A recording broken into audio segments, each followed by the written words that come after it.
예, 안녕하십니까. 성서나라 송원근 목사입니다. 오늘은 또 대면 예배와 대면과 비대면의 그 차이, 죄송합니다, 미안합니다 하면서 비대면 쪽과 그리고 이제 너무 차별과 억압이 지나치다 한거하면서 대면을 들이 주장하는 척과 이렇게 두 가지의 흐름이 이제 교계 안에서도 이렇게 이제 서로 흐름이 있고 또 충돌이 있습니다. 우리 한국 교회의 오랜 이제 흐름을 말하자면은 이 뭐 자유주의 또 보수주의 이렇게 교단 성향이 있지요. 이 성경 해석적이고 신학적인 관점에 따라서 두 가지 흐름이 있는데 뭐 사회적인 복음과 개인적인 복음 또 자유주의와 보수 그런데 이렇게 미안합니다 하고 비대면을 쪽으로 주장하면서 스탠스를 취하는 데는 세상 사람들에게 많은 소통을 위주로 하지요. 그래서 겸손과 사랑과 소통, 나눔, 뭐 화해, 일치 이런 것들을 아주 주장하는 편입니다. 그러면 그런가 하면은 좀 저항적이고 비대면으로 이제 대면으로 나가야 되겠다고 하는 곳은 좀 독선과 오만 그리고 보수와 꼴통이라는 그런 이제 말도 듣게 되죠. 분리주의자, 저항주의자 아마 이런 것들을 이런 이제 말을 듣게 되는 편입니다. 이 한국 교회의 이렇게 교단 신학에 따라서 참 아이러니한 것은 이제 뭐 주합파 또 척합파 해가지고 남한산성 이야기를 아주 크게 회자되었는데요. 이렇게 보수 교단 측에서는 오히려 어떻게 보면은 척화파의 이제 김상현입니까? 이렇게 나가야 되고 그리고 이제 뭐 통합척 오늘 여기에 이제 글을 제가 참고를 해서 말씀드리는 이 통합척에서는 오히려 이제 주합파 쪽으로 해야 되는데 이것이 지금 흐름이 오히려 합동척하고 통합척과 오히려 반대로 지금 나가고 있습니다. 그것도 이것도 하나의 아이러니의 한쪽이죠. 그것은 소망성 목사의 뭐 주합파 최명길 편에 서서 해야 된다. 끊임없이 소통과 공감, 뭐 이제 펭귄의 허들링 사랑 뭐 이러면서 이제 많은 말을 해서 아마 그런 것이 형성이 되지 않았느냐 이렇게 생각이 듭니다. 그런데요, 우리가 12개월이 이제 코로나 이제 시대를 이제 12개월을 지나면서 한번 정리를 해보아야 될 때가 되었습니다. 우리 모든 성도들과 우리 목회자들이 교회가 이 어떤 이제 정립을 해야 될 것이냐 하는 문제죠. 그래서 한국 교회는 지금 이 코로나19 온상지처럼 그렇게 정부 당국에 의해서 단정이 되어지고 언론은 또 정부의 홍위병 같은 역할들을 하면서 교회를 상대로 참 여론몰이에 이제 되고 있는 그런 형국입니다. 그래서 이 금지한 대면 예배를 드린다고 시청과 이 경찰에 신고하고 그 예배 도중에도 교회에 난입해서 들어오는 이제 이런 고발 형태가 되어지는데 대표적으로 운정 참존 교회죠, 파주. 거기에도 무슨 맘카페 회원들이 이제 세상 가장 큰 이 카페가 있는데 이제 엄마 회원들이 이렇게 신고를 해가지고 뭐 확진자도 없는데 그렇게 교회를 폐쇄한 그런 놀라운 일들이 일어났죠.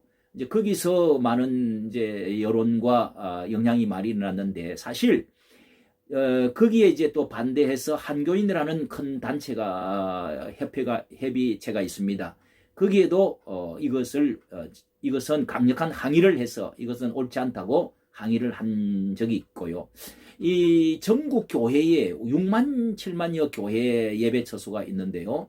사실 100교회 교회가 확진이 만약이 된다 하더라도 0.16%, 그럼 100교회는 아직 안 되죠. 0.16% 정도가 이하가 됩니다. 또 확진자가 나온 교회라고 발표를 우리가 지금 많이 들었는데 실제로는 교회 자체 예배에서 확진이 된 것이 아니라 모임에서 확진되었다는 교회는 미미하는 것이죠. 100교회가 되지를 않습니다. 예를 들어 여의도의 모 교회는 성가대원들이 확진자가 나왔다 해가지고 난리 났죠. 그때 2주간 예배를 드리지 않고 실제로 확진자와 접촉한 이 성가대원 수백 명을 코로나19로 검사했는데 모두 음성이 나왔습니다. 그래서 처음 확진자는 교회에서 확진된 것이 아니고 자기도 모르게 어디서 감염된지도 본인도 몰랐다는 겁니다. 이런 것이 대다수죠. 외부에서 유입된 것인지 교회 내에서 소모임에 감염된 사례는 아직까지 없었다는 것이죠. 이 파이낸셜 뉴스에 나온 것입니다. 이렇게 각종 언론에서 한국 교회의 대표자인 것처럼 좌편 쪽에 있는 목사들의 위주로 몇몇 기독교 원로들이라 또 하면서 인물들이 또 이런 분들이 코로나19 확산이 교회가 주범인 것처럼 무조건 세상에 대해서 죄송합니다, 사과합니다 이렇게 하면서 머리를 조아리고 있습니다. 그런데 교회에 대한 한마디도 변명 없이 정부 당국과 언론 앞에 크게 힘을 실어주는 그런 그 앞장서는 것이 자행되어지는 이런 현상이 생겨난 것이죠. 물론 뭐 8월 15일 날 전체 몇백 명이 감염이 됐다 하지만은 그것도 정말 의사협회에서도 그것은 아니라고 주장하는 것입니다. 그래서 정부에서 오히려 그것이 문제를 일으킨 것이지 확산시킨 원인을 제공한 것이고 그날에 나올 수가 없는 것입니다. 저도 참석을 했지만은 거기에 그 다음 날이 그렇게 갑자기 잠복기가 있는데 나온다는 것은 말이 안 되는 것이죠. 어쨌든 개신교 여기 여러 단체들이 있습니다. 뭐 개신교 교회 회복을 위한 비상대책위원회 비대위가 있고요. 또 2.0 목회자 운동, 또 기독교 연구원 느헤미야, 뭐 또 그리고 또 민주 시민 기독교 모임, 예하운 성교회, 카타콤, 평화누리, 희년 이런 쪽에서는 이제 비대면으로 주장하고 나가고 있는데요. 거기에다가 한국 기독교 목회자협의 한목협이라고 또 있습니다. 한국교회 거기에 회장 지형은 목사는 29일 자기 페이스북에 교회를 목회하고 있는 사람으로 국민 여러분께 깊이 머리 숙여 송구스러운 마음을 전합니다. 죄송합니다. 이렇게 밝혔습니다.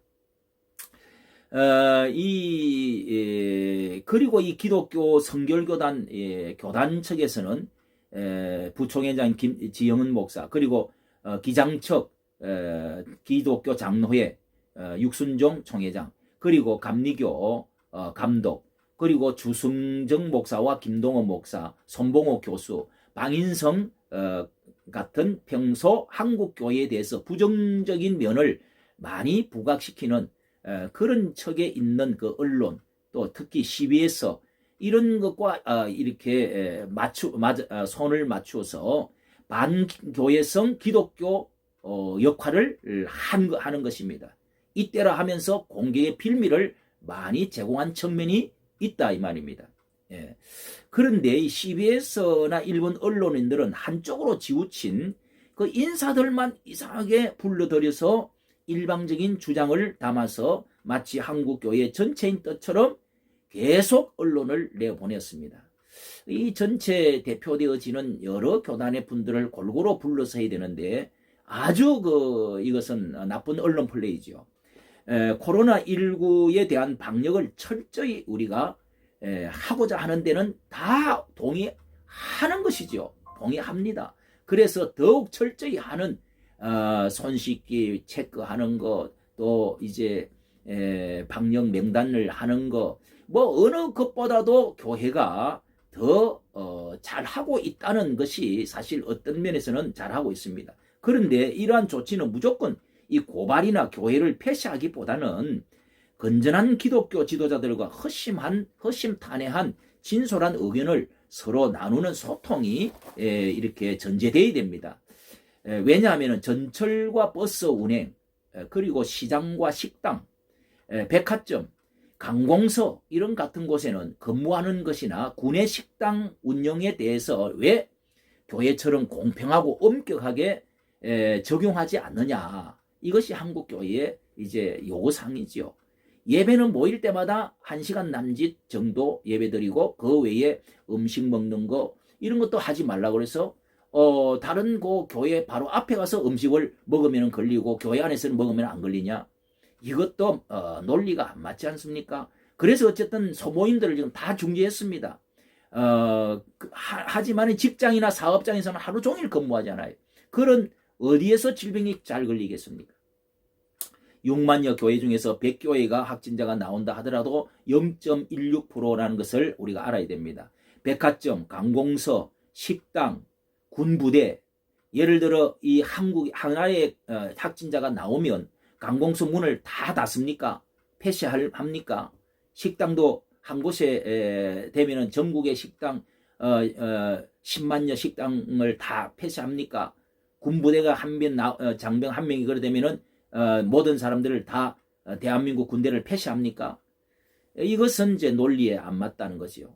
그래서 성경 기록에도 물론 이제 그 나환자가 나오면은 격리를 하는 것이 있는데 이런 것도 그러나 성경에는 그것만이 아니라 전체적으로 보면은 하나님 앞에 기근이나 온역이나 전쟁이 왔을 때 하나님께 더 엎드려 구하면은 하나님이 땅을 고쳐주시고 문제를 해결해 주겠다. 이런 그 하나님께 겸손히 겸비하게 예배하라 가까이 해라 하는 말씀도 많이 있거든요.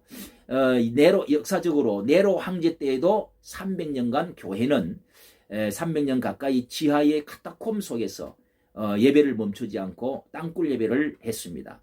중세시대 흑사병 때도 수천만 명이 죽어가는데도 예배는 멈추지 않았습니다.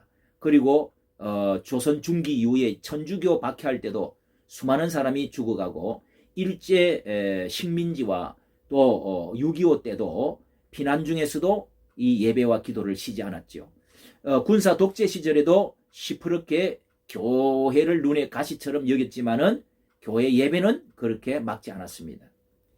이런 점에서 지금 우리가 너무 지나치게 이 굴복적으로 행동하는 것은 맞지 않는 것이죠. 교회의 코로나19로 인해서 덤텅이를 교회에서 그 책임 전가를 다 하는데 무조건 교회가 수용해야 될 것이냐, 이것을 한번 우리가 잘못이라고 사죄하고 미안해하고 죄송하다는 표현을 해야 되겠느냐. 좋은 예가 부산 그 세계로 교회가 이것은 한국 교회 전체를 한번 생각해서 자기 교회는 확진자가 한 명이 없는데도 20명만 들어가라. 그래서 이건 아니다. 방역을 철저히 하고 있는데 우리는 이 방역 규칙대로 하겠다고 해서 거리를 띄우고 그대로 이제 예배를 드려서 폐쇄를 당했습니다. 그래서 또 바깥에서 이렇게 마당에 나와서 이제 그렇게 또 예배를 강행했습니다. 결국은 그것을 법정으로 한번 알아보자 해가지고 이제 소송을 했는데 또 거기서 또 소송했던 거 기각을 변호사가 말했는데 기각을 했죠. 그래서 이것을 그래도 우리는 하겠다 해가지고 했는데 강행 패스했던 것을 또 해제를 해주었어요. 그래서 지금 아직도 교회에서 이제 거리 제한을 하고 1000명 이상의 교회가 예배를 지금 드리고 있는 것입니다. 이렇게 해가지고 그 한쪽으로 이제 일단은 이 보건당국과 정부 행정처에서 물러난 이런 예가 지금 현재 있습니다. 기초가 주목되는데요. 어쨌든 정부 당국도 무조건 교회에 대해서 칼을 뺄 것이 아니라 강압과 억압이 아니고 편향이 아니라 소통과 대화를 통해서 공통분모를 찾아가서 그렇게 협의를 하고 합의해야 되는 것입니다. 모든 교회들이 강압과 명령에 의해서 복종을 하라고 순순히 따르도록 그렇게 하라는 것만 아니라 우리가 그렇게 우리가 스스로 따를 수 있도록 협의하고 만들어주는 소통이 있어야 된다는 것이죠. 이렇게 정부 당국의 홍위병 역할을 하고 다니는 이런 것에서도 우리가 불만이 많습니다. 이런 주장 저런 주장 할 수 있지만은 광화문 집회를 주도했던 정강훈 목사에 대해서도 오히려 이 통합 측에서는 이렇게, 합동 측이 아니고 통합 측에서는 이렇게 말하고 있네요. 성경 교리적으로 아무 문제가 없는 사람을 정치적인 이유로 여론 인민재판 하듯이 이단으로 만들려고 하는지에 대해서도 묻고 싶다. 코로나19는 교리 문제가 아니라 의학적으로 접근해야 된다. 마치 이들이 대한민국 기독교를 대표하는 것도 아니면서 자신들이 대표자인 것처럼 온통 교회를 대표해서 죄송하다, 미안하다, 사죄한다는 말은 오히려 교회를 무력화시키고 공격하는 것은 아니냐. 이단이라고 하는 것은 교회를 공격하고 파괴하는 무르뜨리는 자들을 이단이다라고 우리가 말을 하는데, 세상은 교회가 망하기를 바라지요. 바라는 경우도 있습니다. 그런데 우리가 이렇게 교회를 공격하고 어렵게 허위선동하고 위상을 추락시키는 이것도 영혼 구원의 길을 가로막는다고 한다면은 이것도 문제가 되고, 주인 되신 예수 그리스도께서 그냥 방관하지 않을 것이라는 것도 우리 또 역사도 알아야 된다는 것입니다. 대표적으로 이 총연합회, 기독교 총연합회가 이제 한기총이 이제 가장 대표성 큰 연합체인데, 그 해당되는 소강성 목사도 소통과 공감, 이것을 계속적으로, 요즘은 무슨 이제 펭귄의 허들링 사랑, 영하 50도의 사랑, 이러면서 공감해야 된다 하고 주장을 하는데, 이것도 그 맥락에 있어서 이것만이 아니다는 것을, 소통만이 아니고 공감만이 아니고 화해 일체만이 아니고 우리가 저항할 때는 하고 어느 선에서는 이제 교회의 예배를 살려야 되겠다 하는 이런 것도 우리가 종합적으로 취해야 될 행동이다라는 생각을 해보게 됩니다. 이까지 정치해 주셔서 감사합니다.